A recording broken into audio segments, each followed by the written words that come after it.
جو عشق رسول کے دعوے دار ہے، حضور کی محبت کے دعوے دار ہے، ان کو کیا کرنا چاہیے؟ دعویٰ ہے نا بھائی، ہم آقا کے دیوانے، ہم عشق نبی کے دیوانے، ہم مصطفیٰ کے دیوانے، شمع محمدی کے پروانے، تو کیا کرنا چاہیے؟ جب آقا صلی اللہ علیہ وسلم روزانہ عبادت کرتے تھے اور شب برات میں خصوصیت کے ساتھ قبرستان میں زیارت کر کے عبادت کیے ہیں، لمبے لمبے سجدے کیے ہیں اور دعائیں کثرت سے پڑھے ہیں، اور ام المؤمنین کو فرمائے کہ آج اللہ کی خاص رحمتیں نازل ہوتی ہے، تو مسلمان کو کیا کرنا چاہیے؟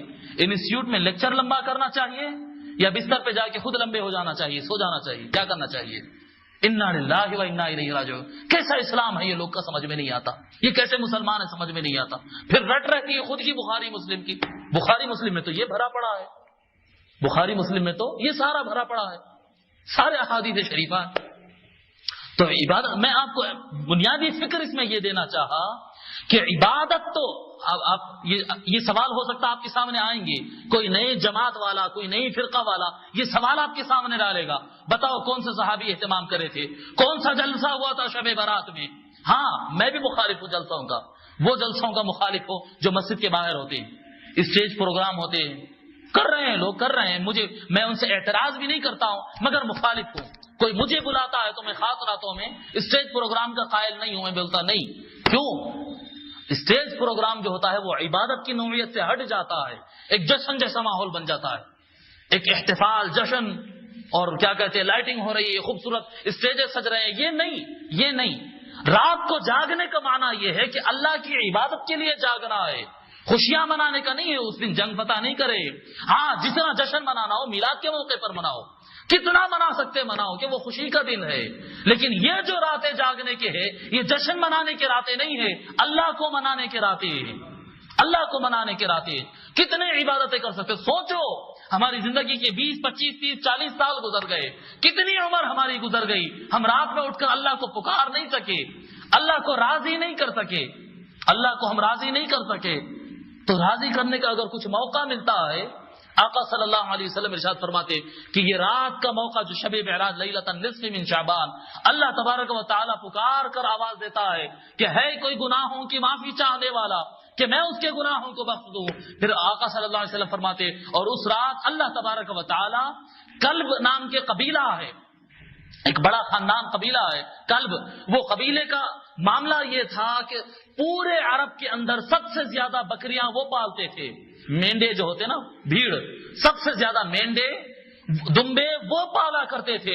آقا صلی اللہ علیہ وسلم ارشاد فرمائے کہ اس رات اللہ تبارک و تعالی قبیلہ کلب کے پاس جتنے بکرے ہیں، ان بکروں کے اور مینڈوں کے جتنے بال ہیں، اس سے زیادہ اللہ تبارک و تعالی لوگوں کے گناہ بخش دیتا ہے۔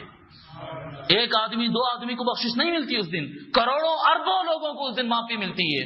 اس دن سلا دیتے ہیں، اس دن سو جاتے ہیں، نہیں، یوں تو آپ کے لیے ہر رات کھلی ہے، ہر رات عبادت کرو، ہر دن آپ کے لیے اللہ کو منانے کا دن ہے، لیکن آسانی کے ساتھ عبادت شب برات میں ہو جاتی، شب برات میں ہو جاتی۔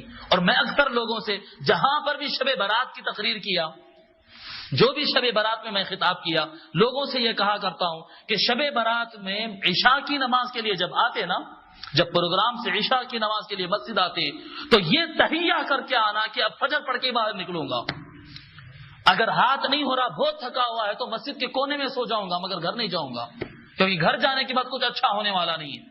سب سے اچھا یہ ہوتا گھر جانے کے بعد کہ آدمی سو جاتا، یا اس سے برا ہی ہوتا، پھر ٹھیٹھی ٹھاٹا ہوتا ہے، جی ہوٹلنگ ہوتی ہے، روڈوں پہ پھرنا ہوتا ہے، برا ہی ہوتا ہے۔ پھر مسجد سے نکلنے کے بعد سب سے اچھا کام سونا ہوتا، اس سے اچھا کوئی نہیں ہوتا، اس سے برا ہی ہوتا ہے پھر اس کے بعد۔ اور مسجد میں سب سے کمزور کام اور سب سے خراب کام سونا ہوتا ہے، اور جو ہوتا ہے اس سے اچھا ہی ہوتا ہے۔ یا بندہ نماز پڑھے گا، یا درود پڑھے گا، یا تسبیح پڑھے گا، یا سلام پڑھے گا، یا بیان سنے گا، سب سے کمزور ترین کام مسجد کے اندر اگر ہوتا تو وہ سو جانا ہوتا ہے۔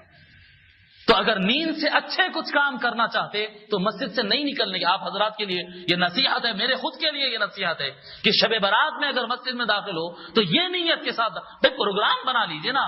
آپ پریشان ہوتے، لوگ پریشان ہوتے کہ آج کی رات کیا کرنا، ارے کیا کرنا، کیا اللہ کی عبادت کے دروازے کیا چھوٹے ہیں؟ یہ آج کی رات میں ایسی عبادت کرے تو یہ ایسا ہوتا ہے، ارے چھوڑو وہ سارا کچھ، اللہ کو منانے کے لیے کوئی کم راستے نہیں ہے۔ آپ طے کر لو کہ شب برات کے موقع پر میں 3 پارے قرآن پڑھوں گا، 1100 مرتبہ درود شریف پڑھوں گا، 5000 مرتبہ اللہ کا ذکر کروں گا، اور کم سے کم 100 رکعت نماز پڑھوں گا۔ جی قضائے عمری پچھلے 10 دن کی نمازیں پورے پڑھوں گا، فجر سے لے کے عشاء تک کی 10 دن کی نمازیں پڑھوں گا، جو شاید میرے نمازیں چھوٹ گئی ہوں گی، فجر، ظہر، عشاء، مغرب جو قضا ہوئی تھی اس کی طرف سے کفارے کے طور پر، قضا کے طور پر 10 دنوں کی نمازیں پڑھوں گا۔ پروگرام بنا لو، کتنا آسان ہے۔ سورہ یاسین پڑھ لو، طے کر لو 3 مرتبہ سورہ یاسین پڑھنا ہے۔ ایک شیڈیول بنا لو۔ وہ پکنک کو جاتے تو شیڈیول بناتے، جاتے ہی پہلے کرکٹ کھیلنا ہے، اس کے بعد گوشت تل کے کھانا ہے، اس کے بعد تیرنا ہے، اس کے بعد پلٹ کے گھر کو آنا ہے۔ پکنک بناتے ہیں اس کا شیڈیول بنتا ہے، اسکول کو جاتے ہیں اس کا شیڈیول بنتا ہے نا، ٹیبل بناتے ہیں، ٹائم ٹیبل بناتے ہیں، اس طرح سے ورک کرنا ہے۔ کمپنی کا کام ہوتا ہے، اس کا شیڈیول بنتا ہے، تو رات میں جاگنے کا شیڈیول کیوں نہیں بن سکتا؟ بنا لیجئے آپ۔ میں عشاء کی نماز 9 بجے اگر ہو رہی ہے، 9:30 بجے ہو رہی، اس کے بعد سے 1 گھنٹے تک نمازیں پڑھوں گا، پھر اس کے بعد 1 گھنٹہ قرآن کی تلاوت کروں گا، اور یہ کروں گا اور یہ کروں گا اور یہ کروں گا۔ انتظامی کمیٹی اگر ہو سکے، بجٹ اگر ہے تو لوگوں کے لیے رات میں 12-1 بجے کے بعد چائے کا 1 راؤنڈ کا انتظام کر دے۔ انتظامی کمیٹی اگر بجٹ ہے، اگر نہیں ہے تو کوئی صاحب خیر آگے بڑھ جائے۔ کتنی آدمی ہوتی ہے؟ 25-50 آدمی، کیا مشکل ہے ان کو چائے پلانا؟ رات میں 1 بجے کے بعد، پہلے نہیں پلانا، 1 بجے کے بعد چائے پلانا، 2 بجے کے بعد گھر سے کوئی گھر پہ چائے بنوا لے۔ شیڈیول بنائیے، پلان بنائیے کہ آج کی رات ہم کو سونا نہیں ہے۔ بھئی گورنمنٹ آپ کو کل کے دن چھٹی دے رہی ہے، شب برات کے، جی چھٹی دے رہی ہے، سارے دینی ادارے چھٹی دے رہے ہیں، ہر کوئی چھٹی دے رہا ہے، تو کئی کے واسطے دے رہے ہیں؟ تاکہ آپ گاڑیاں دوڑائیں روڈوں کے اوپر ٹھیٹھی ٹھاٹا کرتے ہوئے، اس کے لیے چھٹی دے رہے ہیں؟ نہیں، اس لیے چھٹی دے رہے ہیں کیونکہ آپ اللہ کو منانے میں وقت لگا رہے ہیں، اس لیے چھٹی دے رہے ہیں۔ پورا بھرپور فائدہ اٹھائے، اللہ سے اس دن مانگے، کچھ اور مانگے نہ مانگے، اتنا مانگے کہ اللہ تجھ کو راضی کرنے زندگی بھر کی توفیق عنایت فرما۔